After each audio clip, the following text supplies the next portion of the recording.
Good morning, my fellow pupils and teachers. My name is Tracy Chantel Mbando, and these are Matilda Loiso, Queen Xavery, Lauren Peter, Margaret Bazi, and Belicia David.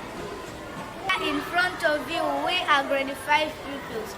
We are going to recite a poem about unity. Unity is strength. It is not in numbers, but unity.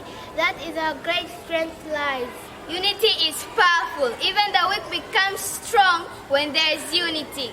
Unity is solidarity. Solidarity and unity go hand in hand. We shall fall to pieces without agreement.